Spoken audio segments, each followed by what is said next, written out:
गांव के आखिरी छोर पर वो टूटा सा घर था। छत फूटी हुई, दीवारों पर सीलन, बाहर एक नीम का पेड़ और आंगन में मिट्टी की महक।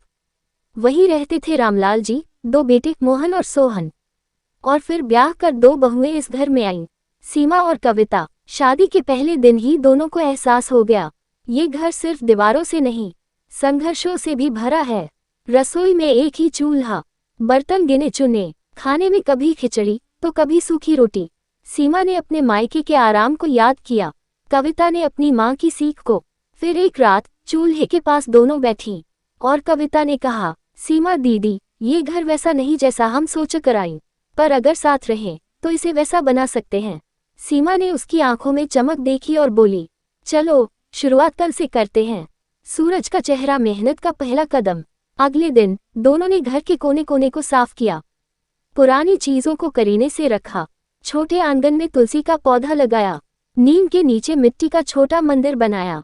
मोहन और सोहन सुबह खेत जाते, रामलाल जी अखबार के पुराने पन्नों से पंखा बनाते और दोनों बहुएं, एक रसोई संभालती, दूसरी पानी भरकर अचार डालती। सीमा को अचार, पापड़ और नमकीन बनाना आता था, कविता को कढ़ाई, बुनाई और सिलाई।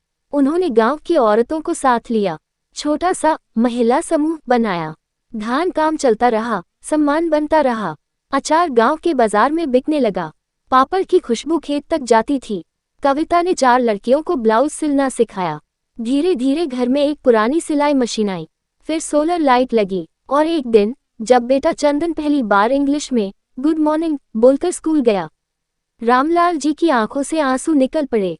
बल्ब पहचान मिलने लगी। गांव के प्रधान ने एक दिन पंचायत में कहा, इन 2 बहुओं ने जो कर दिखाया है वो हम मर्दों से न हो सका। इन्होंने घर नहीं, गांव की सोच बदल दी। एक स्थानीय एनजीओ ने उन्हें ट्रेनिंग ऑफर की। अब कविता वीडियो के जरिए सिलाई सिखाती थी और सीमा का अचार शहर के हाट बाजार तक पहुंच गया। पुष्पनकाल, वो दिन जब गरीबी झुक गई। एक दिन वही टूटा घर अब रंगीन था, दरवाजे पर नेम प्लेट लगी थी, रामलाल निवास महिला शक्ति द्वारा सुसज्जित। अब गांव की बहुएं काम मांगने आती थीं।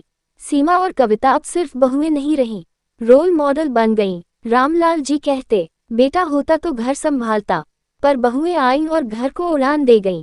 पीला दिल अंतिम भाव। ये कहानी है 2 औरतों के धैर्य, भरोसे और मेहनत की। उन्होंने गरीबी को शिकायत नहीं, चुनौती समझा। उन्होंने सास ससुर को बोझ नहीं, पूंजी समझा। और उस टूटी छत के नीचे उन्होंने सपनों का एक महल खड़ा कर दिया।